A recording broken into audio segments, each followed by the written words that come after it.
Me llamo Dr. Carl Thompson. Tengo 36 años y en este preciso instante, estoy sentado solo en la última fila de la sala de audiencias del Tribunal Federal James T. Foley en Albany. Mis zapatos repiquetean suavemente sobre el mármol. Al tomar asiento, veo que no hay nadie reservado. No importa. De todos modos, nadie esperaba que estuviera aquí. Al frente, cerca del estrado del juez, mi familia está reunida con orgullo, trajes impecables, pendientes de perlas, espaldas erguidas. Mi hermano menor, Nathan, está de pie junto a nuestro padre, a punto de jurar como abogado en Nueva York. Un abogado recién licenciado, siguiendo los pasos de nuestro padre. El hijo predilecto, el que lo hizo bien. Unas filas más adelante, oigo a mi madre susurrarle a alguien: estamos agradecidos de que uno de nuestros hijos haya encontrado su camino. Y entonces mi padre, Robert Thompson, es fiscal estatal que aún habla como si cada frase fuera una prueba irrefutable, se levanta para brindar brevemente. Ni siquiera me mira. Levanta su copa y dice: la justicia no se trata solo de conocer la ley, sino de honrarla. Y nos enorgullece que al menos uno de nuestros hijos jamás haya eludido ese deber. Después de tantos años, no me inmuto. Uno aprende a aceptar las cosas sin rechistar. Creen que dejé la facultad de Derecho de Yale en desgracia, que no pude soportar la presión y que cedí. Lo que ignoran, lo que nunca les permitieron saber, es que en el momento en que me fui, me reclutaron para una de las ramas más secretas del Departamento de Justicia. Ahora, dirijo investigaciones sobre corrupción federal contra jueces, senadores e incluso exfiscales federales. Tengo credenciales que pueden abrir puertas secretas en Washington, D.C. He ayudado a desmantelar redes de soborno dentro de los juzgados. Mi trabajo consiste en encontrar la corrupción donde otros ven tradición. Y mi misión actual implica que alguien esté sentado a pocos metros de mi familia. Pero nada de eso importa hoy. Hoy estoy aquí como el invitado invisible, el hermano olvidado. La decepción que mencionan con sonrisas forzadas y cambios de tema repentinos. El juez que preside la ceremonia de Nathan es Edward Grant. Para mi familia, es un viejo amigo. Historias de cenas y partidas de golf. Para mí, es la pieza clave de una investigación en curso, cuentas en paraísos fiscales, donaciones ilícitas a campañas políticas, conflictos de interés no declarados, y, a juzgar por la forma en que se tensa cuando nuestras miradas se cruzan, recuerda perfectamente quién soy. Bajo la mirada, dejo que disfruten del momento.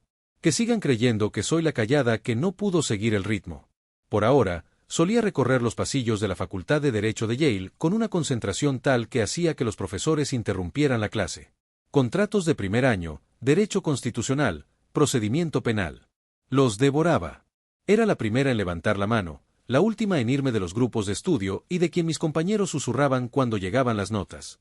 Entre el 5% de los mejores candidatos para prácticas profesionales, incluso una nominación del profesorado para el programa de liderazgo de la Federalist Society. No bebía mucho, no salía con nadie. Tenía un plan. Y si mantenía la cabeza baja, sin distraerme, podría llegar incluso a la Fiscalía Federal, tal vez hasta un puesto de juez algún día.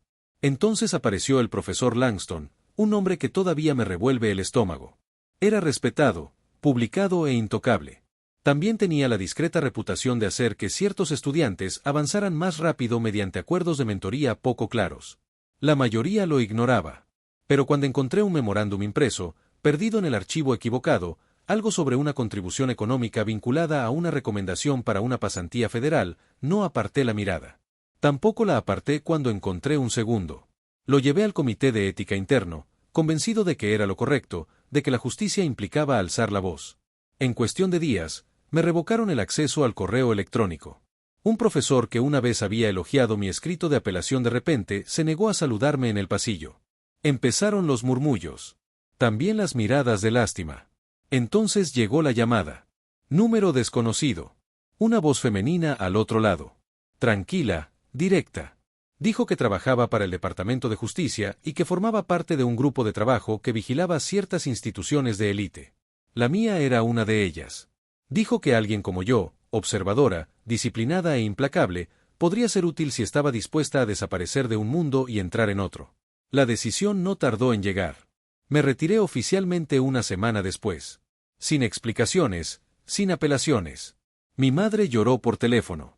¿Estás en problemas?, preguntó.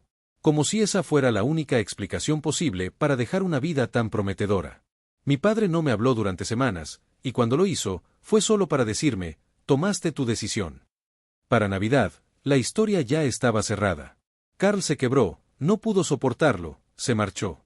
Lo que nadie sabía era que yo estaba a mitad del proceso de autorización del Departamento de Justicia. Que ya había empezado a aprender a rastrear transferencias digitales entre empresas fantasma, que me estaba formando con agentes que hablaban con nombres en clave y se movían en silencio. Pensaron que renuncié por debilidad. Me fui porque vi algo mal y alguien me dio una placa. Durante los últimos 12 años, me he perdido más navidades de las que he celebrado. He enviado regalos que nunca han sido recibidos. He respondido a los mensajes grupales de mi madre con vagas esperanzas de que hiciera calor en Albany y me he retirado discretamente de todas las tradiciones familiares que antes me encantaban. Siempre tenía una excusa, una crisis laboral, una emergencia de un compañero, un vuelo cancelado. Mi familia acabó dejando de preguntar. En algún momento, mi historia se fue asentando como polvo en estantes olvidados. Trabajaba en una pequeña empresa forense privada, discreta, de poca relevancia y, sobre todo, anodina. Mi madre suspiraba durante los almuerzos con sus amigas, Carl, pero se desorientó. No hablamos mucho de ello.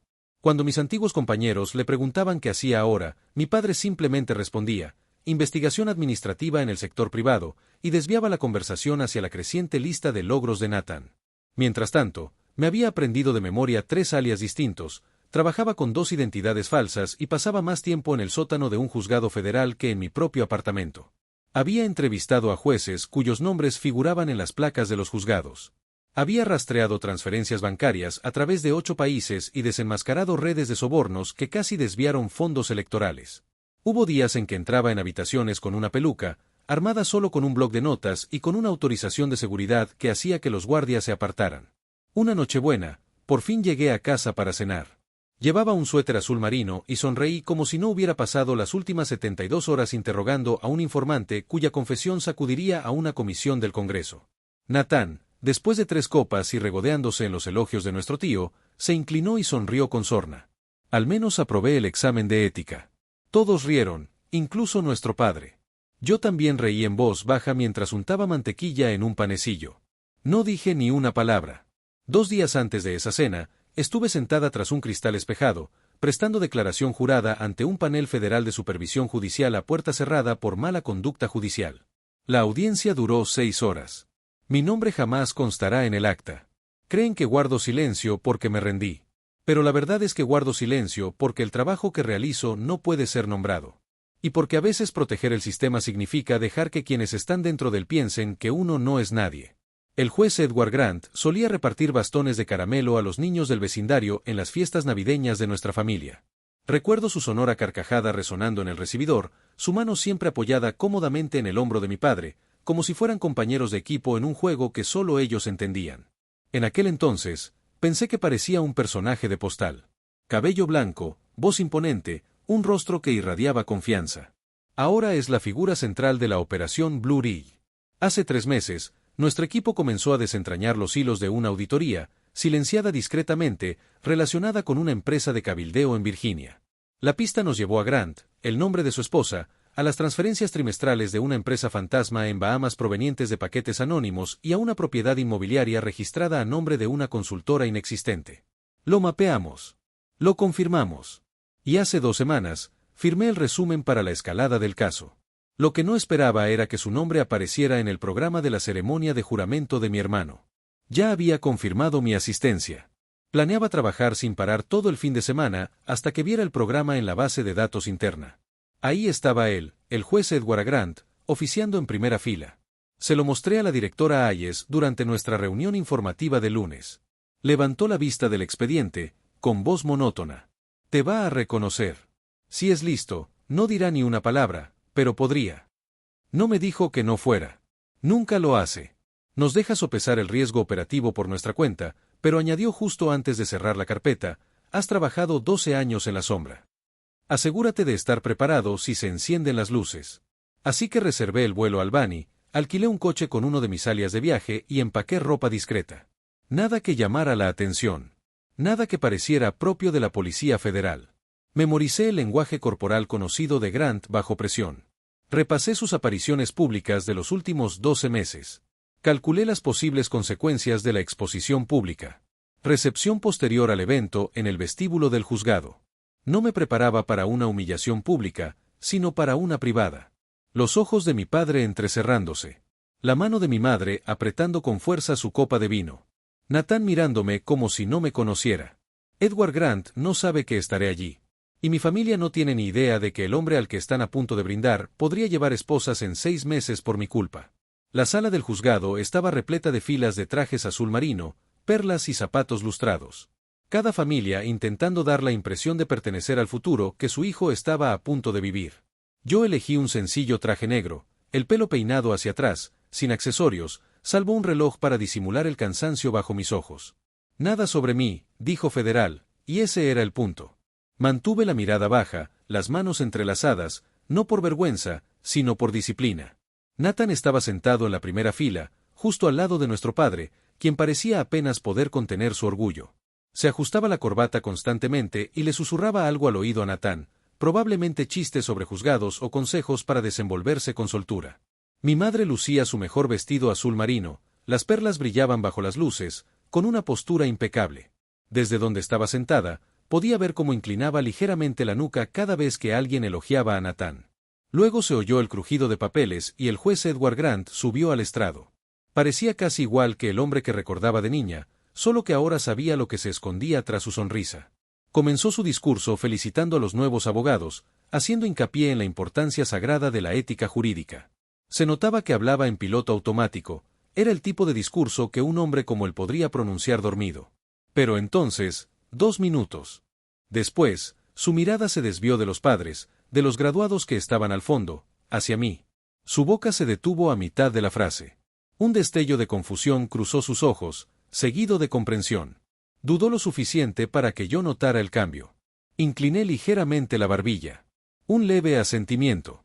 Ninguna amenaza, solo presencia. Pero en lugar de recuperar la compostura y seguir adelante, nos sorprendió a ambos. Se aclaró la garganta, miró hacia el otro lado de la sala y dijo, antes de continuar, quisiera dedicar un momento a reconocer a alguien presente hoy cuya integridad cambió el rumbo de mi carrera, aunque no de la forma que él hubiera pretendido. La sala quedó en silencio. El Dr. Carl Thompson, investigador principal del Departamento de Justicia. El silencio fue inmediato y absoluto. Todas las cabezas se volvieron. El cuello de mi madre se puso rígido. Mi padre se quedó paralizado. El cuerpo de Nathan se inclinó levemente hacia adelante, como si intentara asegurarse de haber oído bien. Grant continuó con su voz, ahora más firme. Su investigación me recordó algo que había olvidado, respetar la ley. Por eso, le doy las gracias. No se me cortó la respiración, pero a la sala sí. No importaba que la mitad de la gente no entendiera de qué hablaba. El título, investigador principal del Departamento de Justicia, lo decía todo. Por primera vez en mi vida adulta, mi familia me miraba no como un problema que resolver, sino como una variable imprevista. No sonreí, no asentí, simplemente permanecí inmóvil, con todos mis instintos atentos a la situación, analizando las reacciones. Me había preparado para muchas cosas, pero no para ser observado. La recepción tuvo lugar en una sala contigua al vestíbulo principal, con canapés y felicitaciones discretas. El murmullo habitual de conversaciones profesionales y orgullo familiar se había transformado en un extraño silencio, como si todos esperaran a ver quién hablaría primero. Me quedé de pie cerca del fondo, bebiendo un refresco de jengibre que apenas había probado, con la misma calma impasible que me había acompañado en interrogatorios, operaciones de vigilancia y reuniones a puerta cerrada. Pero esto no era el protocolo de un tribunal federal. Esto era la familia, y ningún manual explicaba qué hacer cuando tu padre te miraba como si acabaras de salir de un archivo clasificado. Robert fue el primero en romper el silencio. Se giró lentamente desde la mesa de postres, con voz baja, pero con la contundencia de un miembro del Departamento de Justicia. Desde que lo miré a los ojos, no tenía sentido esquivar el tema. Desde Yale, me contactaron durante la investigación ética. No abandoné los estudios. Me reclutaron. Frunció el ceño y apretó la mandíbula como si estuviera recalculando años de suposiciones. Mi madre no dijo nada al principio. Le temblaba la mano mientras se ajustaba la pulsera, con la boca entreabierta. Luego, en voz baja, dijo, pensábamos que estabas perdido. No lo estaba. Dije que estaba haciendo lo que me habían enseñado, lo que tenía autorización para hacer. Durante unos segundos, nadie respondió. Entonces Nathan se acercó. La misma arrogancia de la Facultad de Derecho había sido reemplazada por algo más. Curiosidad, tal vez incluso asombro. Aquello del año pasado con la fiscalía, esas acusaciones selladas. Ese era tu equipo, ¿no? No respondí directamente. El fiscal de ese caso fue señalado por nuestra división hace 2 años.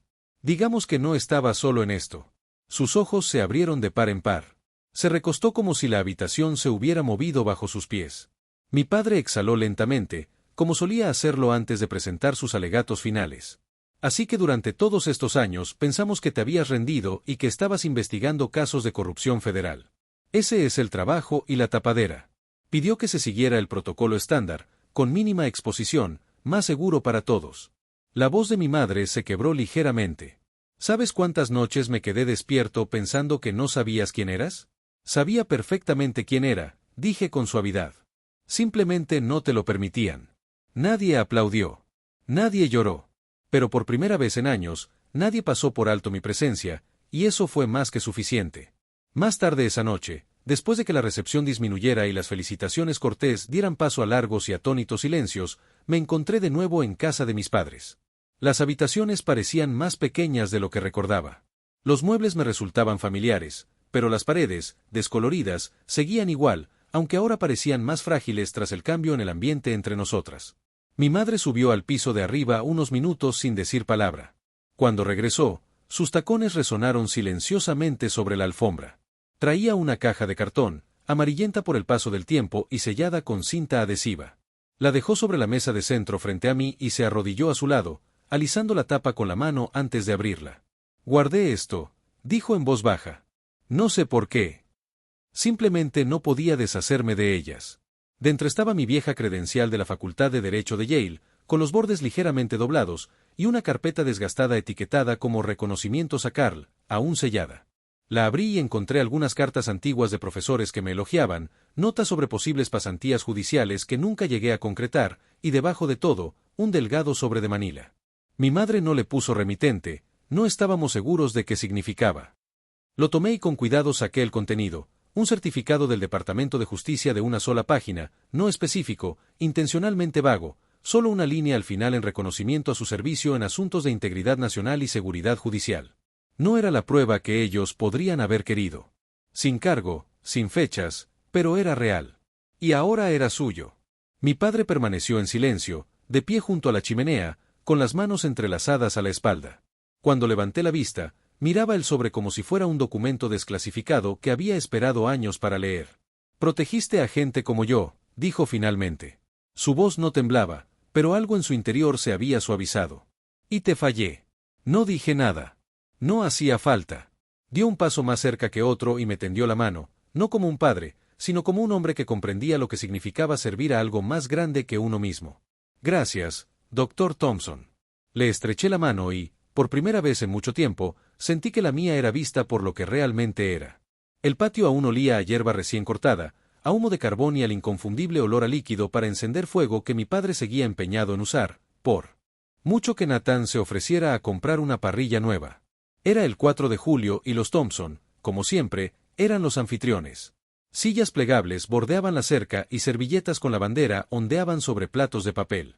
Entre los pocos invitados había vecinos, amigos de la familia y algunos antiguos compañeros de mi padre, hombres con canas y anécdotas que empezaban con, cuando yo trabajaba en los juzgados. Esta vez, no llegué tarde. No me detuve cerca de la entrada ni esperé un mensaje para entrar. Entré por la puerta lateral con una tarta de manzana casera y no me inmuté cuando mi padre me vio al otro lado del jardín. Se irguió, no rígido como antes, sino orgulloso. Y cuando llegué a la parrilla, se giró hacia el pequeño círculo de abogados jubilados y dijo, «Caballeros, este es mi hijo, Carl de OJ». No había vacilación en su voz, solo un hecho.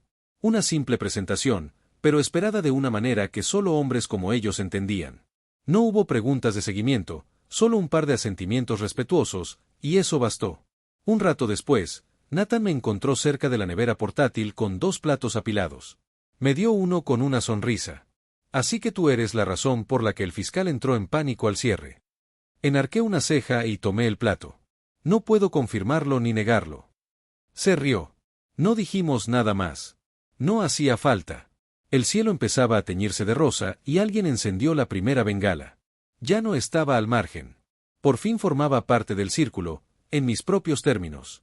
Durante años, dejé que mi familia creyera que había abandonado todo aquello que una vez prometí ser. Dejé que hablaran de mí con rodeos en las cenas. Dejé que me mencionaran con suavidad, como si fuera un capítulo que no había terminado de cuajar. Llevaba ese silencio como una armadura, no por indiferencia, sino porque el trabajo lo exigía, porque la justicia no siempre viste toga ni se sitúa tras un atril. A veces permanece en silencio al fondo de la sala, observando. A veces opera a través de alias, archivos encriptados y reuniones a puerta cerrada. A veces parece un fracaso hasta que la verdad encuentra la manera de expresarse. No me presenté para demostrarles nada. Me presenté porque ese día era importante para mi hermano. Me presenté porque las personas en las que nos convertimos en silencio también merecen existir a la luz. Y porque incluso en familias como la mía, arraigadas en la tradición y ciegas a los matices, al final siempre hay espacio para la verdad. Así que, si tu familia alguna vez te ha juzgado mal, si han decidido quién eres sin siquiera preguntarte, no pases la vida intentando demostrarles que se equivocan. Vive de acuerdo con tus principios y deja que el tiempo haga el resto, porque al final la verdad no susurra. Se impone y se escucha. Si esta historia te ha conmovido, dale a me gusta, comenta o suscríbete a Justice Narratives. Y recuerda, a veces quienes guardan silencio son quienes cargan con el mayor peso, y a veces son quienes lo mantienen todo en pie. Carl Thompson aprende que vivir con autenticidad y buscar la justicia a menudo requiere soportar la incomprensión y el silencio, especialmente de sus seres queridos. Su trabajo encubierto con el Departamento de Justicia, oculto tras una fachada de fracaso, le enseña el valor de la resiliencia y la discreción. Al permitir que su familia lo juzgue mal, protege su misión y su seguridad. La revelación final de su verdadero papel demuestra que la verdad, aunque tardía, saldrá a la luz cuando sea el momento adecuado. La lección de Carl es clara: mantente fiel a tu propósito. Deja que tus acciones hablen por sí solas. Y confía en que el reconocimiento llegará sin necesidad de forzarlo.